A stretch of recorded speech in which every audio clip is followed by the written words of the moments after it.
Hello. When I was a kid, I remade Star Wars. But I was going into Toshi Station to pick up some power converters. It just isn't fair. Welcome to the 1970s. George Lucas is a young filmmaker from California who's looking to make his next feature film. He recalls loving action-adventure serials from the 1940s, such as Flash Gordon, but concedes that rewatching them, they're all a bit crap.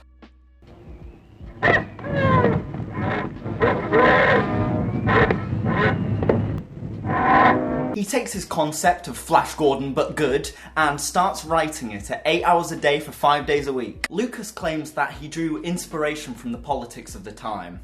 I wonder what he thought of the Nixon era.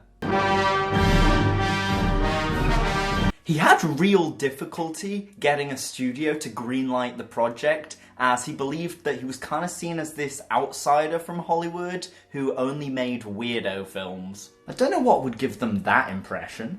The Biochemical Forum has demands to make on their parts, however, before they are eliminated. First, they start skipping prescribed drug dosages. Then they begin touching, then indulging in various sexual acts. Lucas created a lot of the Star Wars lore during this writing process, preemptively creating characters such as Anakin Skywalker and Mace Windu over 30 years before they were used. Yeah, Lucas always claims that he was waiting on technology to catch up before making the prequels, but I think he was just trying to overcome dyslexia. Lucas took inspiration from the world around him, basing characters such as Chewbacca on his Alaskan Malamute called Indiana. Can you guess which other character that pooch inspired? So, the script is ready to go for The Star Wars. Oh, but there's one more little change. Drop the. Just... So, Luke's home planet of Tatooine was originally conceived as a jungle planet, but during a location scout, they realised that the bugs and the creepy crawlies were just too much to handle, so they swapped it out for Tunisia. But they didn't have a much easier ride here. Things got off to a great start when an incredibly rare desert rainstorm began during production. Anthony Daniels, who plays C-3PO, couldn't even see out of his costume. But don't worry, they fixed it for the prequels. Whoa! R2-D2, who was played by Kenny Baker, was actually a remote-controlled prop. However, he didn't really work that much because there was often interference created by mysterious radio waves that were coming from the sand dunes. You know what? Something makes a lot of sense now. I don't like sand. There was more location shooting in Guatemala, which served as Yavin 4. Now, Lucas discovered this place just from a poster he saw in a travel agent. Back when you had a use for travel agents. Moment of silence for all the redundant travel agents. Then production moves to Elstree Studio in the United Kingdom. God save the Queen. A lot of the cast didn't have a massive amount of faith in the film. R2-D2 thought the film would flop.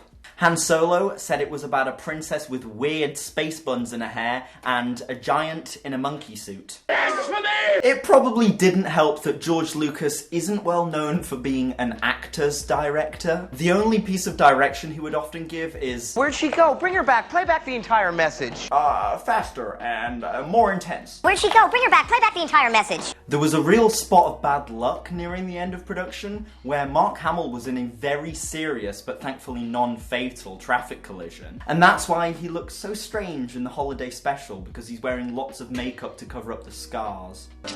Well, all I can tell you is that he and Han left here on schedule. If he's not there now, they're way overdue. Many state that Lucas wasn't massively comfortable with the huge crew size and the amount of pressure that was being placed upon him. He was eventually diagnosed with hypertension. And on top of that, because of the demanding shoot, he became incredibly depressed. The crew were constantly trying to cheer him up and just make him smile. Come on, Mala, let's see a little smile.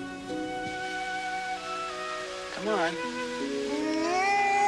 There, that's better. But they eventually managed to wrap the shoot, and don't worry, editing was a lot smoother. Not. John Jimpson, who was the first editor on the film, yes, the first editor, wasn't really told what the footage contained, so he just had to construct a story with what he was given. You gotta take it a little easy, Luke. You may be the hottest bush pilot this side of Mos Eisley, but Those little skyhoppers are dangerous. And unsurprisingly, the first cut sucked, and John was fired. You're fired.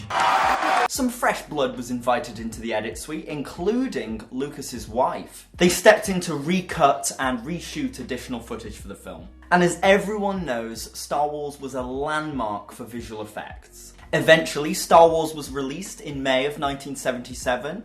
It had cost $100 million to make, and to this day has taken in over $775 million. And it also kick-started Star Wars Mania. Oh my god, it's Vader's! Oh my god, it's Vader's! We're actually building a 10,000 square foot warehouse just to be able to display a little better. People went cuckoo for Star Wars in Christmas of '77. If you were a child in the 70s, you were likely to find an IOU under the Christmas tree. These action figures are not yet available, but this Star Wars Early Bird certificate package is in stores. With this colorful Star Wars picture display stand and certificate, just send in to get a set of figures by mail. They'll be sent to you at home between February 1st and June 1st. I guess Santa had underestimated the orders of Lego Death Stars. To this day, Star Wars is pumping out sequels and merchandising, and it looks set to do so until the inevitable heat death of the universe. Now, in recent years, the Star Wars franchise has been going through directors like there's no tomorrow. They keep adding to the body count. Divorced, beheaded and died. Divorced, beheaded, survived. So I thought I'd throw my name into the ring. So I present to you the Star Wars trilogy of Sam Hartshorn.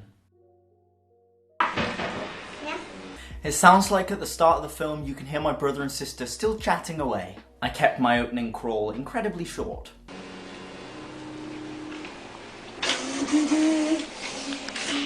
This kid is a one-man filmmaking machine. He's performing the soundtrack live on set.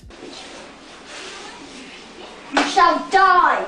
In all fairness, the writing's nowhere near as bad as the prequel films. It looks as though my little brother Jack is playing Darth Jawa here. It really doesn't feel like a fair fight when one of you has an actual lightsaber and the other one has a cardboard tube with some paper stuffed in it. I do have a funny story about that lightsaber. I must have got it for Christmas when I was about 4 or 5 years old, but our story takes place a couple of years later. As a teenager, I was studying A-level theatre studies, la-di-da, and we were learning about Stanislavski's emotional memory. So everybody was told to brought in an object which meant something to them. Some people brought in diaries, ancient stuffed animals, family heirlooms, lightsaber.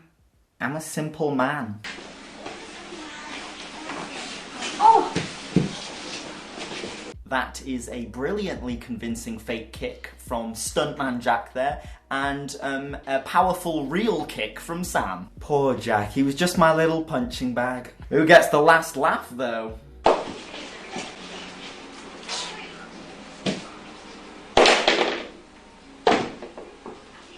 So, the next part of the trilogy was produced a couple of years later. Let's see if my filmmaking skills have developed.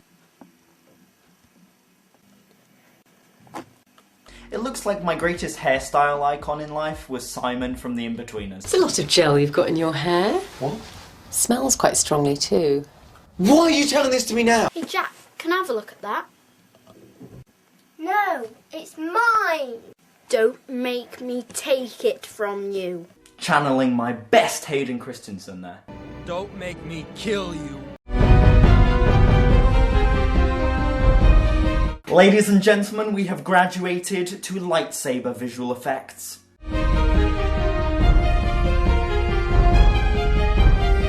Fight choreography to make Jackie Chan jealous.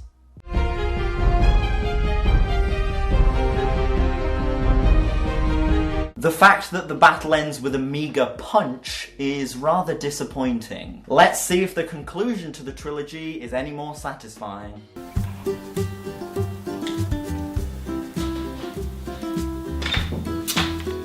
Hey, Jack, could I go on now? How about no? Just like George Lucas, I was also inspired by my own life. Jack completely hogged the PS4. Well, you have been on it for 9 hours straight now.